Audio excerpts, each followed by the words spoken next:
நான் ஒரு மேக்ஸிம் சொல்கிறேன். அந்த மேக்ஸிம் எந்த ப்ரொவிஷனில் அவைலபிள் அப்படின்னு சொல்லுங்கள். இந்த கொஸ்டின் கேட்டிருந்தாங்க. All acts are presumed to be rightly done. All acts are presumed to be rightly done.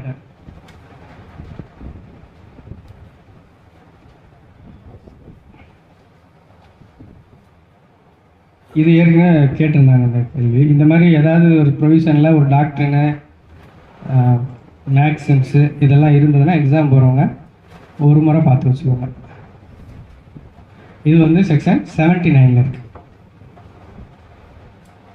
assumption as to genuineness of certified copies. இதே மேக்ஸிம் இன்னொரு ப்ரொவிஷன், நிறைய ப்ரொவிஷனில் இருக்குது. ரிலவன்சி பார்ட்டில் ஒரு ப்ரொவிஷனில் இருக்குது.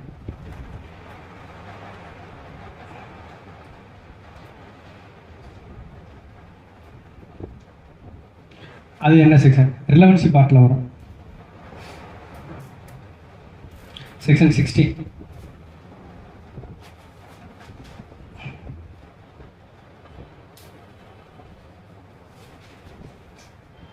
செக்ஷன் 60 இதோட அப்ளிகேஷனை வேரியஸ் ப்ரொவிஷன்ஸில் இருக்குது.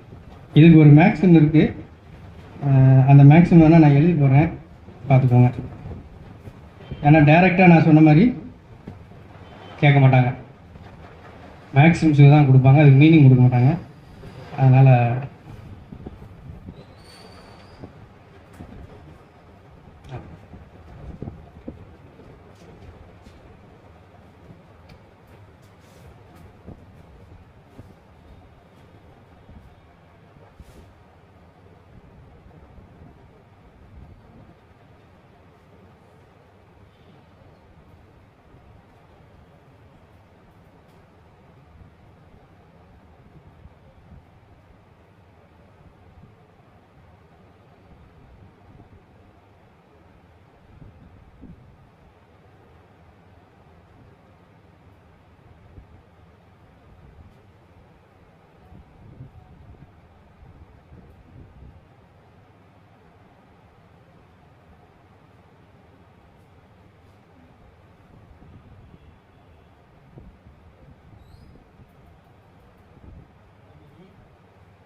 இதை கேள்விப்பட்டிருப்பீங்க. இதோட மீனிங் தான் all things are presumed to be rightly done.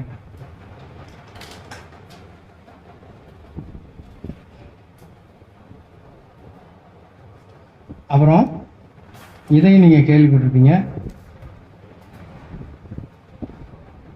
falsus in uno, falsus in omnibus. falsus in uno, falsus in omnibus. இதோட மீனிங் என்ன? இதோட அப்ளிகேஷன் இந்தியாவில் இருக்கா? இந்தியன் எவிடன்ஸ் ஆக்டில் இருக்கா? சாரி, அப்போ இந்தியாவில் இருக்கேன், இப்போ இந்தியன் எவிடன்ஸ் ஆக்டில் இருக்கா? False in one thing, false in everything. ஒரு விஷயம் முதல் கோணல் முற்றிலும் கோணல்ன்ற மாதிரி அதுக்கு ஈக்குவலண்டான சொல்லலாம். ஒரு விஷயம் தப்புனா எல்லாமே தப்பு. இந்த அப்ளிகேஷன் எவிடன்ஸ் ஆக்டில் இருக்கா? இந்த பிரின்சிபலோட அப்ளிகேஷன், இந்த மேக்ஸிமோட அப்ளிகேஷன்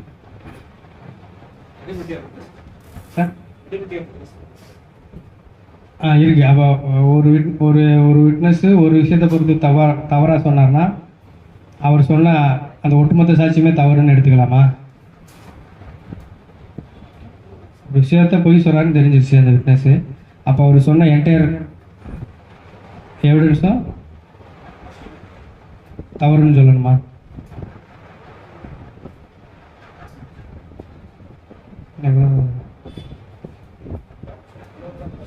சார், இது ஃபால்சஸ் இன் ஊனோ, ஃபால்சஸ் இன் ஆம்னிபஸ்ன்றது காமன் லா பிரின்சிபல். நம்ம இந்தியாவில் அதோட அப்ளிகேஷன் இல்லை. இப்போ இதை நம்ம சிம்பிளாக எளிமையாக புரிஞ்சுக்கலாம்னா, ஒரு விட்னஸ்ஸு ஒரு 5 சங்கதிகளை பொறுத்து சாட்சி சொல்கிறார். அவரோட சாட்சியத்தில் ஒரு 5 சங்கதிகள் இருக்குது. அதில் 2 சங்கதியை பொறுத்து பொய் சொன்னாருன்னு தெரிஞ்சு போச்சு. பொய்னா கான்ட்ராடிக்ஷன் ஆகிடுச்சுன்னு வச்சுக்கோங்க. மிச்சம் 3 இருக்குது, அது கராபரேட் ஆகிடுது.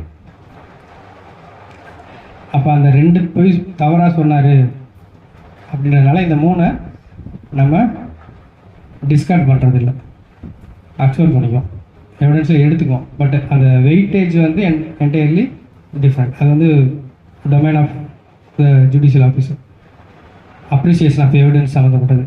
ஸோ இதுதான் நம்ம வந்து கிரிமினல் கேஸ், அது சிவில் கேசஸில் இதை வந்து எப்படி சொல்லுவோம்?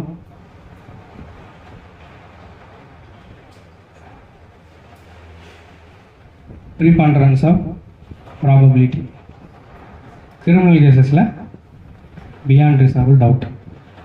ஸோ இதெல்லாம் வந்து உங்களுக்கு தெரியும்.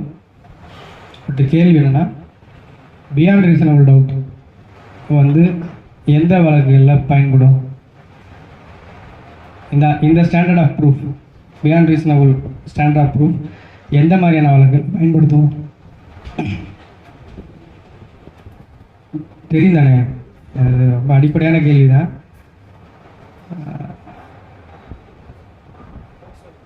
சார், கிரிமினல் கேஸில் பயன்படுத்தும், அவ்வளோதானே. இந்த ஸ்டாண்டர்ட் ஆஃப் ப்ரூஃப் வந்து கிரிமினல் கேஸில் பயன்படுத்தும். இப்போ சிவில் கேசஸில் இருக்குமா அந்த பியாண்ட் ரீசனபிள் டவுட்? சிவில் கேசஸில் அப்ளை பண்ணுவோமா? இதை எப்படி நம்ம சொல்லலாம்னா, கிரிமினல் கேசஸில் predominantly beyond reasonable doubt, civil கேசஸில் predominantly preponderance of probability. But civil கேசஸ்லையும் பியாண்ட் ரீசனபிள் டவுட் ஸ்டாண்டர்ட் சில இடங்களில் வரும். கிரிமினல் கேசஸ்லையும் ப்ரீபாண்டரன்ஸ் ஆஃப் ப்ராபபிலிட்டி சில இடங்களில் வரும். கிரிமினல் கேசஸில் எந்த இடத்துல ப்ரீபாண்டரன்ஸ் ஆஃப் ப்ராபபிலிட்டி வரும்? முதல்ல ப்ரீபாண்டரன்ஸ் ஆஃப் ப்ராபபிலிட்டி நான் சொல்லிட்டேன் ஆன்சரு, அதனால் அந்த கேள்வியை நான் கேட்க முடியாது. கிரிமினல் கேசஸில் எந்த இடங்களில் ப்ரீபாண்டரன்ஸ் ஆஃப் ப்ராபபிலிட்டி வரும்? சார், போக்சோ கேஸில் அங்கே ப்ரீபாண்டரன்ஸ் ஆஃப் ப்ராபபிலிட்டியாக இருக்குது. போக்சோ, ஆனால் நீங்கள் சொல்கிற கான்செப்ட் கரெக்டாக, ஆனால் போக்சோ ஆக்டில் அது இல்லை, ஸ்ட்ரிக்ட் ப்ரூஃப் இருப்பாங்க. செக்கஸ் ரிவர்ஸ் ஓனர்ஸ்ன்னு சொல்லுவோம்ல, அக்யூஸ்ட் மேலே இருக்கும்ல பர்டன், அது வந்து அதை டிஸ்சார்ஜ் பண்ணுறது ப்ரீபாண்டரன்ஸ் ஆஃப் ப்ரூஃப். அந்த ஸ்டாண்டர்ட் தான் ப்ரீபாண்டரன்ஸ் ஆஃப் ப்ராபபிலிட்டி ஸ்டாண்டர்டில் கிரிமினல் கேசஸில் வரும்.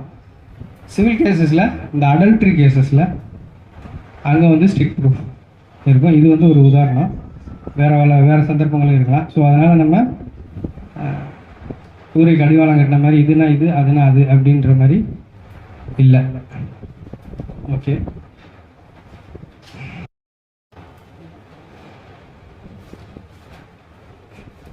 சரி. நான் கிரிமினல் கேசஸ்க்கு மட்டும் அப்ளை ஆகக்கூடிய எவிடன்ஸ் ஆக்டோட ப்ரொவிஷன்ஸ் சொல்கிறேன். ஒரு 21 செக்ஷன் மட்டும்தான் இருக்குது. மற்ற எல்லாமே போத் சிவில் அண்ட் கிரிமினலுக்கு அப்ளை ஆகும். ஒரு 21 செக்ஷன் மட்டும் கிரிமினல் கேசஸ் மட்டும் எக்ஸ்க்ளூசிவ்லி அப்ளை ஆகும். அந்த மாதிரி ப்ரொவிஷன்ஸ்.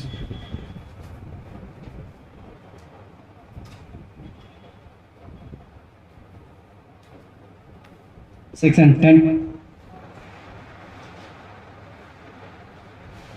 செக்ஷன் 20, இதெல்லாம் எவிடன்ஸ் ஆக்டோட ப்ரொவிஷன்ஸ். நீங்கள் கரஸ்பாண்டிங்காக பிஎஸ்சியில் பார்த்துக்கோங்க.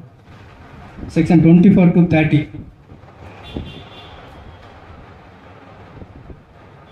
Section 53 and 54, 53A, 105, 111A, capital A, 113 capital A, 113 capital B, 114 capital A,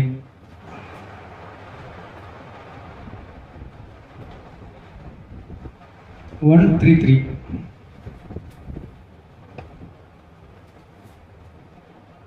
136, 165.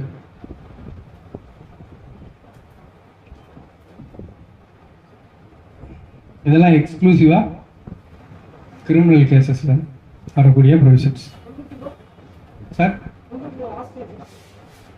புரியல. அது வந்து கிரிமினல் கேஸ் மட்டும்தான் வருமா?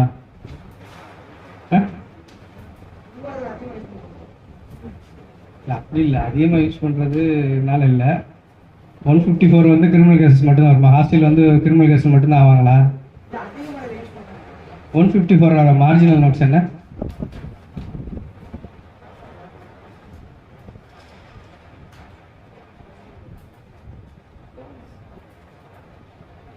Question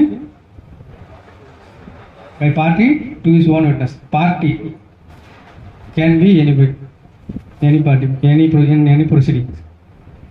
அப்படிதானே? அவரோட சாட்சி அவருக்கு சாதகமாக சொல்லலை, அவ்வளோதான் அதில் உள்ளது. நம்ம கிரிமினல் கேஸஸில் அதிகமாக பார்க்குறதுனால அது கிரிமினல் கேஸஸ் மட்டும்தான் சொல்ல முடியாது. சமயத்தில் இந்த மாதிரி நம்ம கன்ஃபியூஸ் ஆகிடுவோம் கொஸ்டினை பார்க்கும்பொழுது. ஓகே,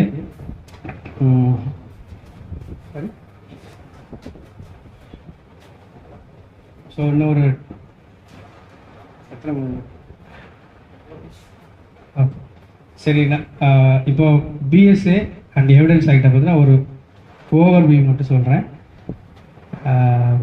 நீங்கள் ஐபிசி, பிஎன்எஸ், சிஆர்பிசி, பிஎன்எஸ்எஸ் அதில் உள்ளது போல் தனித்தனியாக படிக்க வேண்டிய அவசியம் இல்லை.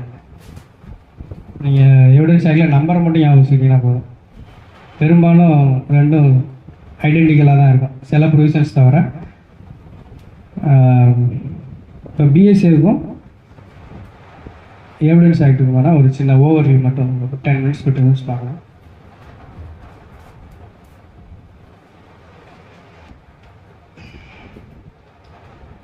இப்போ மேஜர் கிரிமினல் அமெண்ட்மெண்ட்ஸ் வந்த பொழுது லா மேக்கர்ஸ் சில ரீசன்ஸ் சொன்னாங்க. அது என்ன ரீசன்ஸ், எதுக்காக இந்த அமெண்ட்மெண்ட்ஸ் கொண்டு வந்தோம்னு சொன்னாங்க? எதுக்காக கொண்டு வந்தாங்க?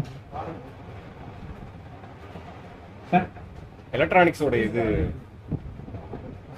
என்டையர்லி மீன் மேஜர் கிரிமினல் லாஸை பற்றி கேட்குறேன். Not only evidence act, all the 3 major laws. Electronic டிவைஸோட ஆளுமே அதிகமாகிடுச்சு. அதனால்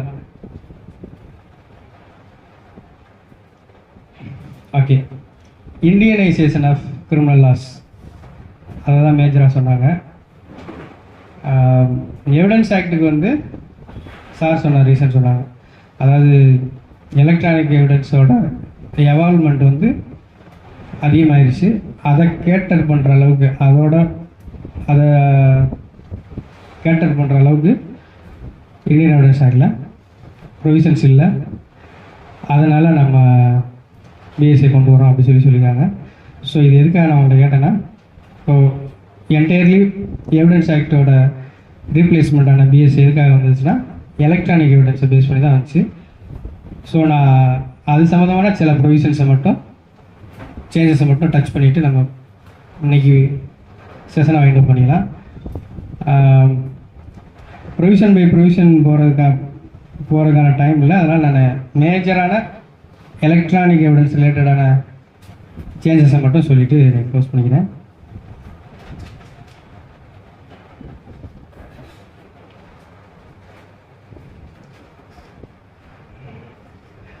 மற்றெல்லாம் பார்த்துக்கோங்க. இது பெரும்பாலும் சொல்லும்போது சொல்லியிருப்பாங்க, நீங்கள் ஒரு ஆக்ட் படிச்சிங்கன்னா ஆக்டோட நம்பர் பார்க்கணும், எனாக்ட்மெண்ட் டேட் பார்க்கணும், கமென்ஸ்மெண்ட் டேட் பார்க்கணும். இதெல்லாம் வந்து பொதுவாக எனக்கு முன்னாடி அந்த ஸ்பீக்கர் சொல்லியிருப்பாங்க. ஸோ அதனால் அதை நீங்கள் பார்த்துக்கோங்க. எவிடன்ஸ் ஆக்டில் செக்ஷன் 3ல் இன்டர்பிரேஷன் கிளாஸாக இருந்தது, இப்போ செக்ஷன் 2ல் டெஃபனிஷன் கிளாஸாக மாற்றிருக்காங்க. அதில் ஒரு மேஜர் சேஞ்சு பார்க்கும்போது நம்ம எலக்ட்ரானிக் எவிடன்ஸை பொறுத்து பார்க்கும்போது டாக்குமெண்ட்டில் சேஞ்ச் பண்ணியிருக்காங்க. டாக்குமெண்ட்டோட டெஃபனிஷனை சேஞ்ச் பண்ணியிருக்காங்க. அதை சேஞ்ச் பண்ணியிருக்காங்கன்னு சொல்லக்கூடாது, அதில் ஆட் பண்ணியிருக்காங்க. Includes electronic or digital records அப்படின்ற அந்த டேர்மை ஆட் பண்ணியிருக்காங்க.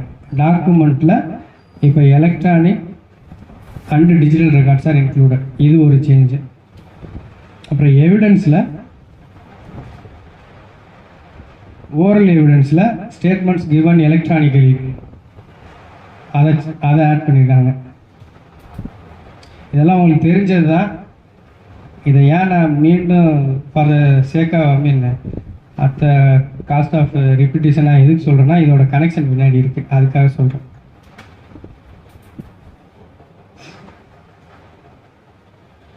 அப்புறம் டாக்குமெண்ட்டில் எலக்ட்ரானிக் ஆர் டிஜிட்டல் எவிடன்ஸில் டாக்குமெண்ட்ரி எவிடன்ஸ்லையும் எலக்ட்ரானிக் ஆர் டிஜிட்டல் ரெக்கார்ட் அப்படி சேர்த்துருக்காங்க. ஸோ இப்போ நம்ம டாக்குமெண்ட்டில் எலக்ட்ரானிக் ஆர் டிஜிட்டல் ரெக்கார்டுன்னு சேர்த்துட்டாங்க. மற்ற ப்ரொவிஷன்ஸ் எல்லாம் நம்ம இன்னொரு சந்தர்ப்பம் கிடைச்சா பார்ப்போம். அந்த டாக்குமெண்ட்ஸ் ரிலேட்டடாக வந்துடுறேன் நான்.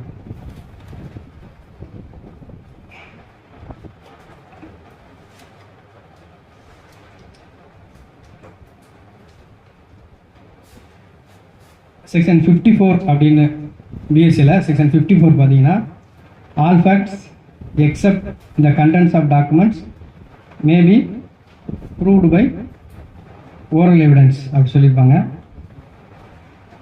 செக்ஷன் 54 ஆஃப் பிஎஸ்சியில். பட் ஒரிஜினலி எவிடன்ஸ் ஆக்டில் அது வந்து செக்ஷன் 59 இருந்தது.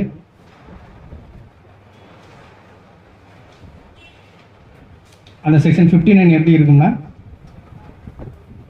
All facts except the contents of document or electronic records may be proved by oral evidence அப்படின்னு இருக்கும். ஆனால் இங்கே all facts except the contents of documents may be proved by oral evidence அப்படி கொடுத்துருக்காங்க. அந்த ரீசன் என்னென்னா ஏற்கனவே டாக்குமெண்ட்ஸில் டிஜிட்டல் ஆர் எலக்ட்ரானிக் ரெக்கார்ட் அதை இன்க்ளூட் பண்ணிட்டாங்க. எலக்ட்ரானிக் அண்ட் டிஜிட்டல் ரெக்கார்ட்ஸ் டாக்குமெண்ட்டில் இன்க்ளூட் பண்ணதுனால இந்த இடத்துல ரிமூவ் பண்ணியிருக்காங்க.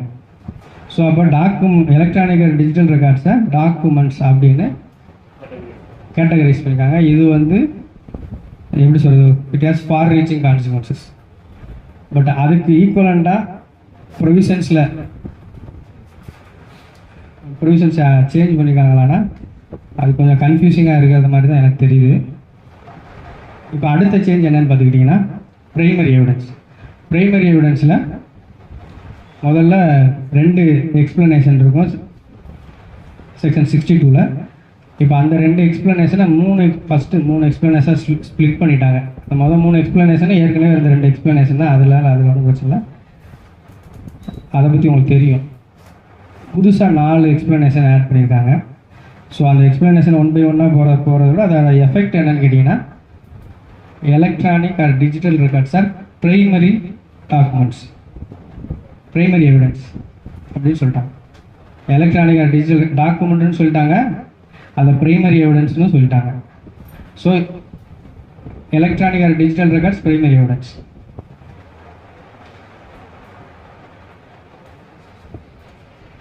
அடுத்ததாக செக்ஷன் 61. இந்த செக்ஷன் 61 வந்து நியூவாக இன்ட்ரடியூஸ் பண்ணியிருக்காங்க. இந்த செக்ஷன் வந்து எவிடன்ஸ் ஆக்டில் இல்லை, கரஸ்பாண்டிங்காக எவிடன்ஸ் ஆக்டில். அதில் என்ன சொல்லியிருக்காங்கன்னா nothing in this adhiniyam shall apply to deny the admissibility of an electronic or digital record in the evidence on the ground that it is an electronic or digital record and such records are subject to section 63 have the same legal effect, validity and enforceability as other document அப்படி சொல்லிட்டாங்க. இப்போ electronic records R digital ரெக்கார்ட்ஸோட அட்மிசபிலிட்டியை இந்த பிஎஸ்சியில் இருக்க மற்ற எந்த ப்ரொவிஷனும் தடை பண்ணாது. அதுக்கு ஒரே ஒரு லிமிட்டேஷன் செக்ஷன் 63. செக்ஷன் 63யோட வகைகளுக்கு உட்பட்டு அதை அட்மிட் பண்ணிக்கலாம் எவிடன்ஸில். மற்ற டாக்குமெண்ட்ஸ் எப்படி ப்ரூவ் பண்ணுமோ அது மாதிரி ப்ரூவ் பண்ணிக்கலாம் அப்படி சொல்லிட்டாங்க. இந்த செக்ஷன் 62 இருக்கு பார்த்தீங்கன்னா special provision us to evidence relating to electronic record. இந்த ப்ரொவிஷன் என்னென்னா 65A. ஒரிஜினலி எவிடன்ஸ் ஆக்டில் 65A இருந்தது தான் 62 வச்சுருக்காங்க. The contents of electronic record may be proved in accordance with the provisions of section 63. இந்த 63 தான் நமக்கு 65B. இந்த 65Bயில் தான் சில இஷ்யூஸ் இருக்குது, அதாவது அப்ளிகேஷனில் சில இஷ்யூஸ் இருக்குது. இது எதை பற்றி பேசுதுன்னா அட்மிசபிலிட்டி ஆஃப் எலக்ட்ரானிக் ரெக்கார்ட்ஸ். இந்த அட்மிசபிலிட்டின்ற டேர்ம் வந்து அதுக்கு ஒரு தனி இன்டர்பிரேஷன் இருக்குது. ஒரு எவிடன்ஸ் அட்மிசபிளாக இருக்கணும்னா அது முதல்ல ரிலவெண்ட்டாக இருக்கணும். அட்மிசபிலிட்டி ப்ரீ சப்போசஸ் ரிலவன்சி அப்படி சொல்லுவாங்க. ஸோ நீங்கள் அதை இதில் செக்ஷன் 63ல் கம்ப்யூட்டர் சிஸ்டம்னு இருக்கும் எவிடன்ஸ் ஆக்டில், கம்ப்யூட்டர் அவுட்புட் அப்படின்னு இருக்கும். பட் இங்கே வந்து communication device or otherwise stored அப்படின்ற டேர்மை புதுசாக யூஸ் பண்ணி இன்சர்ட் பண்ணியிருக்காங்க. அப்புறம் செமிகண்டக்டர் மெமரி அப்படின்ற டேர்மையும் இன்சர்ட் பண்ணியிருப்பாங்க. ஸோ இதெல்லாம் இன்சர்ஷன். அதில் கான்செப்சுவலாக நான் சொல்ல வந்த விஷயம் என்னன்னு கேட்டிங்கன்னா, shall be deemed to be a document அப்படின்னு ஒரு எக்ஸ்பிரஷனை யூஸ் பண்ணியிருப்பாங்க. Shall be deemed to be a document. இந்த shall be deemed to be a document தான் 65B இருக்கும். எவிடன்ஸ் ஆக்டில் 65B இருக்கும் பொழுது அந்த ஐடி ஆக்ட் 2000 அமெண்ட்மெண்ட்டில் எவிடன்ஸ்ன்ற டேர்மில் தான் எலக்ட்ரானிக் ரெக்கார்ட்ஸை சேர்த்துருப்பாங்க, டாக்குமெண்ட்ற இடத்துல சேர்த்துருக்க மாட்டாங்க. Under section 65B electronic records or secondary evidence deemed to be documents. But ஆனால் under BSA they are documents. But இந்த இடத்துல shall be deemed to be a டாக்குமெண்ட்னு சொல்லியிருக்காங்க.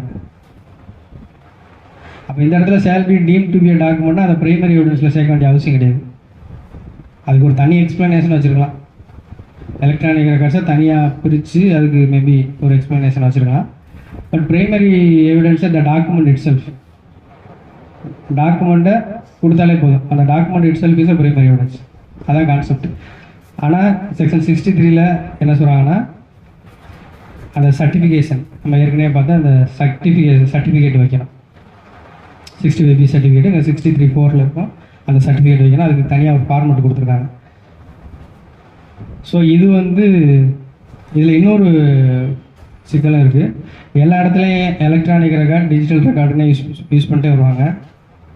63 இந்த டிஜிட்டல் ரெக்கார்டுன்ற டேர்மை விட்டுருவாங்க. நீங்கள் 63 எடுத்து பார்த்தீங்கன்னா டிஜிட்டல் ரெக்கார்டுன்ற டேர்ம் இருக்காது. இப்போ கேள்வி என்னென்னா, செக்ஷன் 61 படிக்கும்போது எலக்ட்ரானிக் ஆர் டிஜிட்டல் ரெக்கார்ட்ஸை சப்ஜெக்ட் டு செக்ஷன் 63 அதுக்கு உட்பட்டு அதை ப்ரூவ் பண்ணணும் அப்படி சொல்லியிருக்காங்க. ஏன்னா nothing in this Adhiniyam shall apply to deny admissibility of electronic or digital record in the evidence on the ground that it is an electronic or digital record and such record shall subject to section 63 have the same legal effect, validity and enforceability as other document.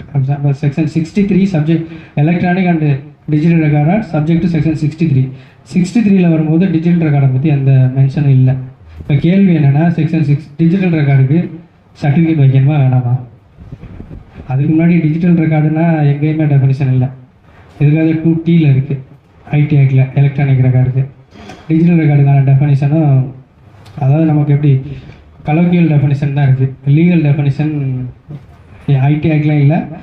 அதோட rules allied rules இருக்குல்ல அங்கேயும் இல்லை. Evidence ஆக்ட்லாம் இல்லை. High court supreme court வந்து தான் அதை சொல்லணும். நான் இது இது இது இது ரிலேட்டடாக மெட்ராஸ் ஹைகோர்ட் ஜட்மெண்ட் ஒன்று இருக்குது, அதையும் நான் சொல்லி முடிக்கிறேன். பட் அதுக்கு முன்னாடி நான் இதை சொல்லி முடிச்சிட்டேன். ஸோ டிஜிட்டல் ரெக்கார்டுக்கு சர்டிஃபிகேட் வைக்கணுமா அப்படின்றது ஒரு பிக் கொஸ்டின். ஏன்னா primary evidence digital records are primary evidence அப்படி சொல்லிட்டாங்க. செக்ஷன் 6 எல்லா இடத்துலையுமே அது ஒரு டைக்காட்டமியாக யூஸ் பண்ணிகிட்டே வராங்க. இப்போ டிஜிட்டல் ரெக்கார்ட்ஸ் ஆர் நம்ம எடுத்துக்க முடியாது. ஏன் எடுத்துக்க முடியாதுன்னா, அவங்க ஏற்கனவே அது ரெண்டையுமே டிஸ்டிங்விஷ் பண்ணியே தான் யூஸ் பண்ணிட்டே வர்றாங்க. ரெண்டையும் எப்படி இன்டர்சேஞ்சபிளாக யூஸ் பண்ணலை. ஒரோட அந்த டேமோட மீனிங்கில் இன்னொரு டேமை யூஸ் பண்ணல. எலக்ட்ரானிக் ரெக்கார்டோட மீனிங்கில் டிஜிட்டல் ரெக்கார்டை யூஸ் பண்ணல. டிஜிட்டல் ரெக்கார்டோட மீனிங்கில் எலக்ட்ரானிக் ரெக்கார்டை யூஸ் பண்ணல. So they are not used as interchangeably.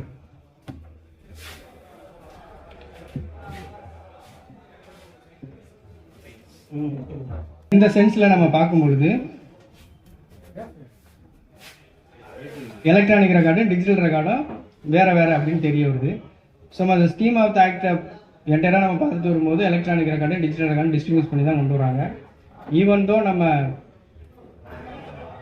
Colloquial common parlance all digital records are electronic records அப்படின்னு ஒரு அசம்ஷன் இருந்தால் கூட அங்கேயுமே வந்து அந்த காமன் பார்லன்ஸ்லேயுமே டிஜிட்டல் ரெக்கார்டு எலக்ட்ரானிக் ரெக்கார்டு வேறுன்னு அதோட மீனிங் வேறு அப்படின்றதும் இருக்குது. ஸோ இப்போ செக்ஷன் 63ல் அதை சொல்லாததுனால சர்டிஃபிகேட் தேவையா இல்லையா, இல்லை டைரெக்டாக டிஜிட்டல் ரெக்கார்டை நம்ம வந்து ப்ரைமரி எவிடன்ஸை யூஸ் பண்ணிக்கலாமா அப்படின்னு ஒரு குழப்பம் வருது. இப்போ இதை தொடர்ந்து அப்போ நம்ம இதை ப்ரொவிஷனை படிக்கும் பொழுது நமக்கு டிஜிட்டல் ரெக்கார்டுக்கு சர்டிஃபிகேட் வைக்க தேவையில்லை அப்படின்ற ஒரு மீனிங் வந்துடுது. ஏன்னா அது பிரைமரி எவிடன்ஸ்னு சொல்லிகிட்டே வராங்க. பட் இந்த இன்டர்பிரேஷன் வந்து இது வந்து ஜுடிஷியல் லெஜிஸ்லேட்டிவ் ஓவர்லுக்கா இன்டென்ஷனல் ஒமிஷனா அப்படின்றது தெரில. ஏன்னா எல்லா இடத்துலையுமே அதை ரொம்ப கவனமாக பயன்படுத்திகிட்டே வராங்க. அதுக்காக தான் நான் சுட்டி காட்டிட்டு வந்தேன். ஈவன் அந்த 54 எலக்ட்ரானிக் எவிடன்ஸ்ன்ற டேர்மை கவனமாக ரிமூவ் பண்ணியிருக்காங்க. ஏன்னா அதை டாக்குமெண்ட்டில் நான் சேர்த்துட்டதுனால ரிமூவ் பண்ணியிருக்காங்க. இப்போ டிஜிட்டல் ரெக்கார்டுக்கு சர்டிஃபிகேட் வைக்கணுமா வேணாமா அப்படின்ற கேள்வி வரும்பொழுது சார் ஒன்று சேர்த்துருக்காங்க.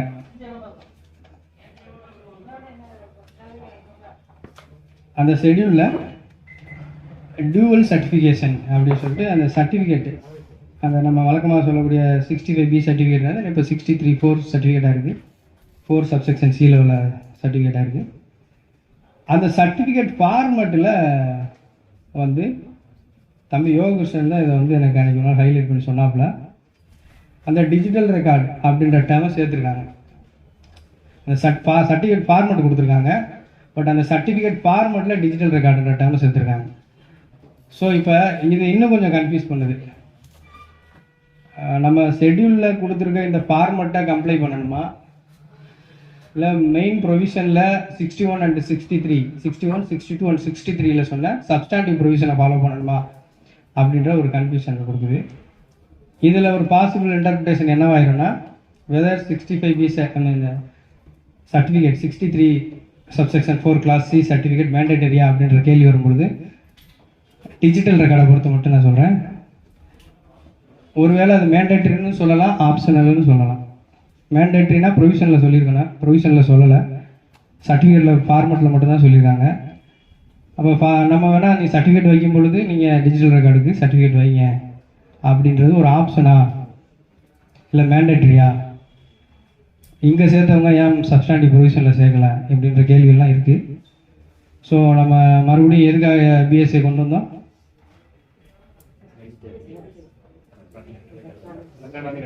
இந்த கொண்டு வந்திருக்கோம்.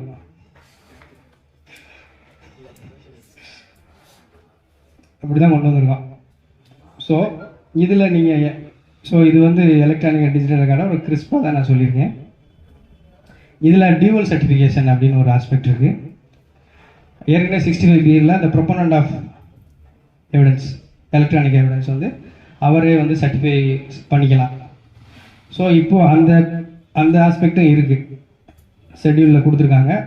2 பார்ட்டாக அது இருக்குது. Part A and part B இருக்குது. பார்ட் ஏல அந்த ப்ரொபோனன்ட் ஆஃப் த எலக்ட்ரானிக் எவிடன்ஸ் வந்து சர்டிஃபை பண்ணிக்கலாம். பார்ட் பியில் ஒரு எக்ஸ்பர்ட் சர்டிஃபை பண்ணணும். இப்போ கேள்வி என்னென்னா யார் அந்த எக்ஸ்பர்ட்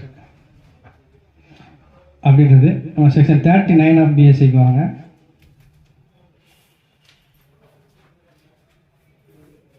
ஒப்பீனியன் ஆஃப் எக்ஸ்பர்ட்ஸ்.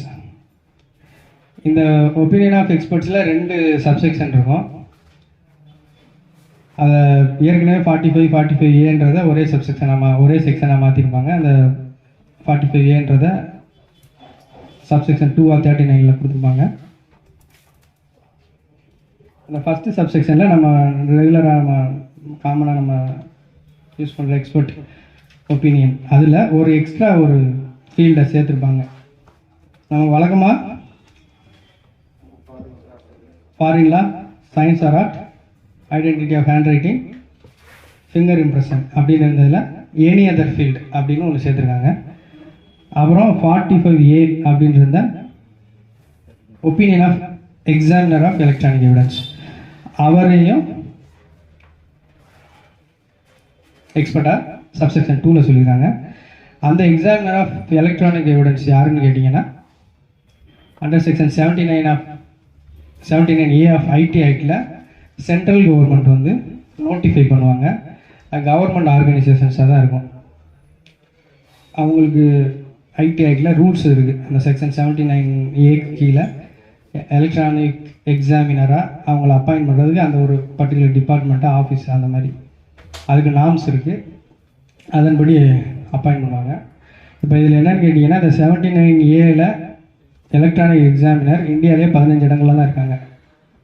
தமிழ்நாட்டில் இல்லவே இல்லை. இப்போது நம்ம எக்ஸ்பர்ட்ட சர்டிஃபிகேட் வாங்கினோம்னா யார்கிட்ட போய் வாங்குறது? தமிழ்நாட்டில் இல்லை, கடல்லே இல்லைன்ற தமிழ்நாட்டில் இல்லவே இல்லை. அப்போ எல்லா கேஸுக்கும் பெங்களூர் போகணும். இப்போ எங்கள் ஊரில் முதல்த்தூர் கடல் அடியெலாம் கம்கோட் இருக்குது, அங்கேருந்து பெங்களூரில் போய் வாங்கிட்டு வரணும். அப்படியா? இதில் விஷயம் என்னன்னு கேட்டிங்கன்னா, மொத்தத்துலேயே நம்மளை மாதிரி தமிழ்நாட்டிலேருந்து போன மாதிரி எல்லா ஸ்டேட்லேயும் இருந்து அங்கே தான் போவாங்க. Tamil Nadu, Kerala, Andhra, Karnataka, Maharashtra. Sir video conferencing பண்ணலாம், அதுக்கு தானே எவிடன்ஸ் ஆகி கொண்டு வந்துருக்கோம். அதில் எத்தனை பேர் இருப்பாங்க? ஹியூமன்லி பாசிபிளா? நம்ம கோர்ட்லேயும் தான் எலக்ட்ரானிக் என்ன வீடியோ கான்ஃபரன்ஸ்லாம் நம்ம கேசஸ் கண்டக்ட் பண்ணுறோம். ஆனால் அதோட எஃபிஷியன்சி லெவல்னு ஒன்று இருக்குல்ல, எவ்வளோ தூரம் அதை நம்ம பண்ண முடியும்னு இருக்குல்ல. ஸோ இப்போ அதுக்குள்ளே போக வேண்டாம். நம்ம இப்போ இந்த கேள்வி என்ன, இந்த எக்ஸ்பர்ட் யார்? சப்செக்ஷன் 2ல் வரவரா, சப்செக்ஷன் 1ல் வரவரா?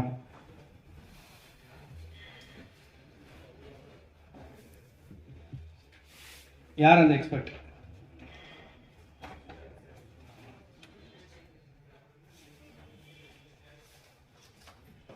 அப்படின்றது கேள்வி.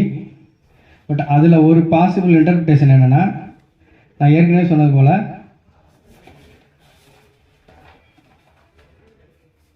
சப்செக்ஷன் 2ல் வர்றவங்க இல்லை. ஏன்னா அதில் நீங்கள் அந்த எக்ஸ்பர்ட் யாருன்னு பார்த்தீங்கன்னா, இந்த ப்ரொவிஷனை படிச்சீங்கன்னா உங்களுக்கு தெரியும். அந்த ப்ரொவிஷன் எப்படி இருக்குன்னா, when in a proceeding the court has to form an opinion on any matter relating to any information transmitted or stored in any computer resource or any other electronic or digital form, the opinion of examiner of electronic evidence referred to in section 79 of the IT Act is relevant. இப்போ court ஒரு opinion form பண்ணணும் அப்படின்னா examiner of electronic evidence அவரை use பண்ணிக்கலாம் அப்படின்றது அதோட பாசிபிளான இன்டர்பிரேஷனு. But proponent of the electronic evidence இவரை அந்த 79A கீழே அப்பாயின்ட் பண்ண எக்ஸாமினர் ஆஃப் எலக்ட்ரானிக் எவிடன்ஸ்கிட்ட கொடுக்கறது ப்ராக்டிக்கலி பாசிபிள் இல்லை. அப்படின்றதுனால இன்னொரு பாசிபிள் இன்டர்பிரேஷன் என்ன சொல்கிறாங்கன்னா, இந்த எனி அதர் ஃபீல்டு அப்படின்ற கேட்டகரியில் வர சப்செக்ஷன் 1ல் வர்றாருல ஒரு எக்ஸ்பர்ட், எனி அதர் ஃபீல்டுன்னு, அவரை நம்ம எக்ஸ்பர்ட்டாக யூஸ் பண்ணிக்கலாம் அப்படின்னு ஒரு பாசிபிள் இன்டர்பிரேஷன் கொடுக்குறாங்க. பட் இது சம்மந்தமாக 31 கடந்த அக்டோபர் 31 ஆனரபிள் ஜஸ்டிஸ் ஜிஆர்எஸ் அவங்க ஒரு ஜட்ஜ்மெண்ட் கொடுத்துருக்காங்க. அந்த ஜட்ஜ்மெண்ட்டை நீங்கள் பல கேள்விப்பட்டிருப்பீங்க. அது எதுக்காக வந்ததுன்னு கேட்டிங்கன்னா, snooping of spouses call records. ஸ்னூப்பிங்னா அந்த ஒட்டு கேட்குறது. இப்போ கணவன் மனைவிக்குள்ள பிரச்சனை இல்லை, கணவனோட கால் டீட்டெயில்ஸையோ மனைவியோட கால் டீட்டெயில்ஸையோ அவங்களோட அனுமதி இல்லாமல் ஒட்டு கேட்டு அதை ஒரு எவிடன்ஸாக நம்ம மார்க் பண்ணோம்னா it is a violation of right to privacy அப்படின்னு ஒரு ஜட்ஜ்மெண்ட் கொடுத்தாங்க. அது நியூஸில் வந்தது, பார்த்துருப்பீங்க. அந்த ஜட்ஜ்மெண்ட்லேயே ஒரு டைரக்ஷன் கொடுத்துருக்காங்க. என்னென்னா, இந்த எக்ஸ்பர்ட் நம்ம யாருன்னு பார்த்து பேசணும் பார்த்தீங்களா, சப்செக்ஷன் 1ல் வரவரா 2ல் வரவரான்னு. இப்போ நான் அதில் சொல்லும் பொழுது இன்னொரு ஆஸ்பெக்ட் சொன்னேன், தமிழ்நாட்டில் இல்லை அந்த எலக்ட்ரானிக் எக்ஸாமினர் தமிழ்நாட்டில் இல்லை அப்படின்னு சொன்னேன். எலக்ட்ரானிக் எவிடன்ஸ் எக்ஸாமினர் தமிழ்நாட்டில் இல்லைன்னு. தமிழ்நாட்டில் 3 monthsக்குள்ளே டைரக்ஷன் கொடுத்துருக்காங்க. அக்டோபர் 31 டைரக்ஷன் கொடுத்துருக்காங்க. Ministry of information technology within 3 monthsல தமிழ்நாட்டில் எவ்ரி டிஸ்ட்ரிக்ட்டுக்கு examiner of electronic evidence appoint பண்ணணும் அப்படின்னு சொல்லி டைரக்ஷன் கொடுத்துருக்காங்க. அந்த case since it is a family மேட்டர்னால அதுக்கு ஃபுல் சைட்டேஷன் கிடையாது. Case R vs B.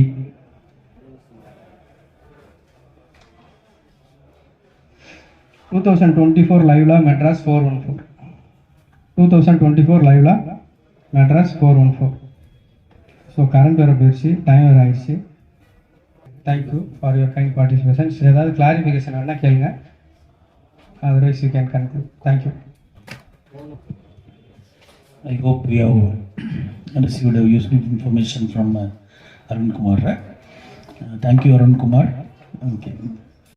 பயிற்சி வகுப்பில் கலந்து கொண்டு வகுப்பினை மிகவும் எளிமையாகவும் புரியும் வகையிலும் மிகவும் நேர்த்தியாகவும் கொண்டு சென்று முடித்து கொடுத்த நமது வழக்கறிஞர் சங்கத்தின் பெருமைமிகு உறுப்பினர், மதுரை வழக்கறிஞர் சங்கத்தின் உறுப்பினர் அருண்குமார் அவர்களுக்கு மதுரை வழக்கறிஞர் சங்கத்தின் சார்பில் நன்றியை தெரிவித்துக் கொள்கிறேன்.